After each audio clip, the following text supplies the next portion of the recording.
So I'll be speaking on heart cataract. As you see, I think my music is coming a bit more. So with other difficult condition like hypermaturity and subluxation. Now, look at this. This is a case of traumatic white cataract. As you can see, this looks like a hard cataract. I'm trying to do a rhexis. I've stained it, but the staining is not that proper that I would have liked it. Anyway, I'm extending my rhexis. There it is. I know there is vitreous that I've already put in some high molecular viscoelastic before staining. So that area I straightforward go in with my CTR. As my CTR, now I know I have to put a triamcinolone and take care of this vitreous, because if I do the vitreous right before doing the rhexis, many a times the lens loses its position because it's an old traumatic cataract. You can see now what started as a 90-degree subluxation now looks like almost 180-degree.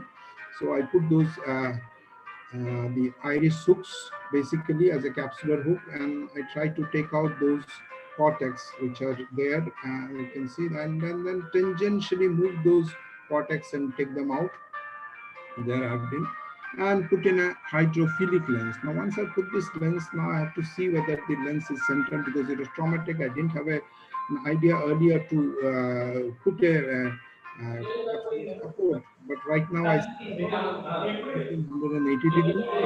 So I go in with my CT study, and the CT segment goes in, I release those hooks, and by the railroad technique, I go in. Someone please mute yourself. Hello? Purnesh, please unmute yourself. Yes, the CT Mute, mute. The second one goes in 1 minute. Purnesh, mute yourself. Just a scleral groove there, and the scleral groove there, and then just put it there. It goes in. Then look at it. So I just tie it, and the knot goes inside the groove, and there I can see the iris is still not in place. I mean, for a long time I do a vitrectomy and finish. Now this is a really rock hard cataract. Again, old trauma. I put in first viscoat and then the stain, and this is a grade 3 or 4 cataract, whatever you make. I complete the rhexis. I try to make a bigger rhexis around 5.5. Then do a hydro dissection and go in with the CTR from the main incision. And then I realized that since the lens is tilted, I don't know which direction it was going in. So again, I go in, which I should have done in the first instance itself, going from the side. So once I put the CTR there, now I have the lens in the right place. Now I have to do a clean part of it, and then yes, I try to rotate it and see that it is not very stable. So I put in again now triamcinolone goes in, and there it is.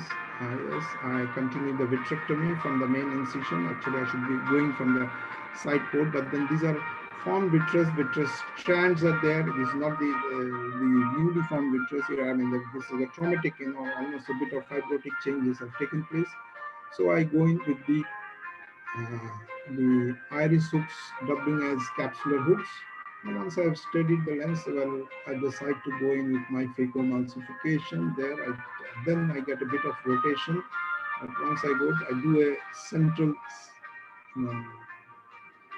crater followed by, yes, as I'm trying to take that out, well, you can see I have moved it quite a lot. It's moving. I mean, the zonules don't look very steady.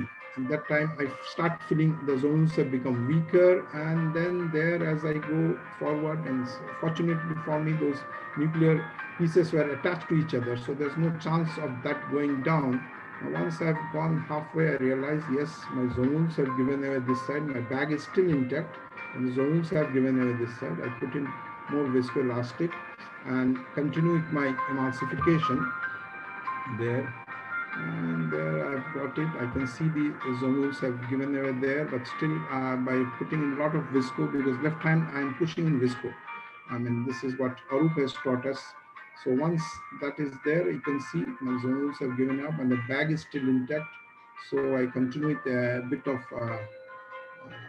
vitrectomy. I can see some vitreous strands, and I put in hydrophilic lens in the bag. Though the zonules have given away, but then since it looks steady, and if I do a bit of vitrectomy there, I can get that iris down, and there it is.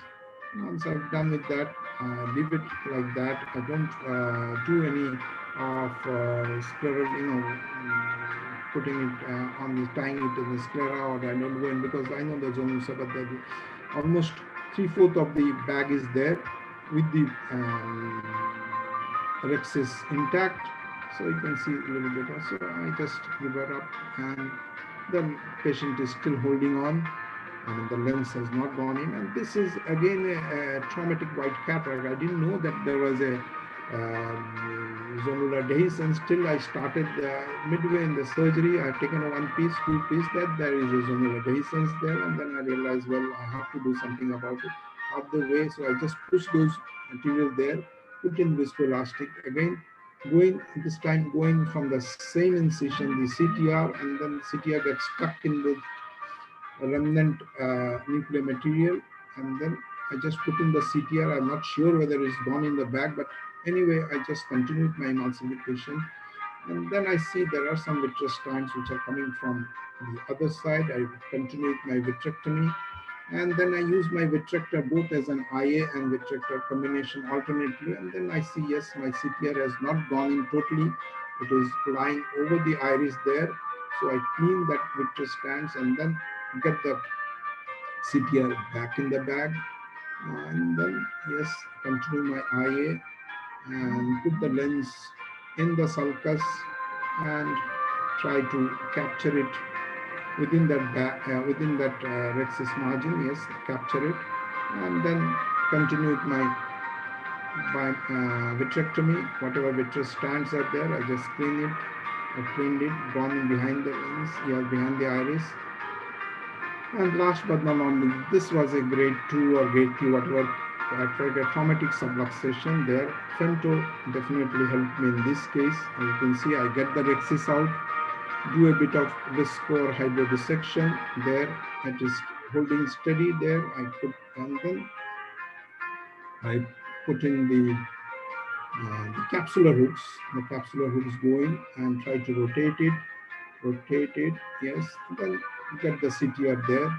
Now I'm one of those who gets the CTR at the earliest instance because I want my bag to be steady. Once the bag is steady, now the nuclear fragmentation in this hard cataracts become easier in this subluxator. See, you can see I just don't have to give any lateral pressure. I just have to go in and get those pieces with the left hand. I have to just hold on to those nucleus which are left, and there, piece by piece, it's really a sheer pleasure. Unlike the other cases where I have to, struggle to maintain my bag and with those hard nucleus, but then it becomes easy.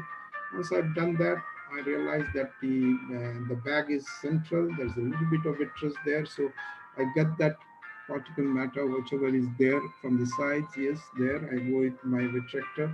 There, a bit of vitreous again is a traumatic cataract. A little bit of old trauma, so vitreous strands are there. I go in my multi-piece lens, there it goes in the bag. In this case, I put it in the bag. See there, since the succession was not that, it was hardly 90 degrees, so the lens goes in the bag. It is quite central, and the lens is still maintaining the central position. Thank you. Thank you. Sorry for that hitch up, but then, well, thank you. Thank you, Dr.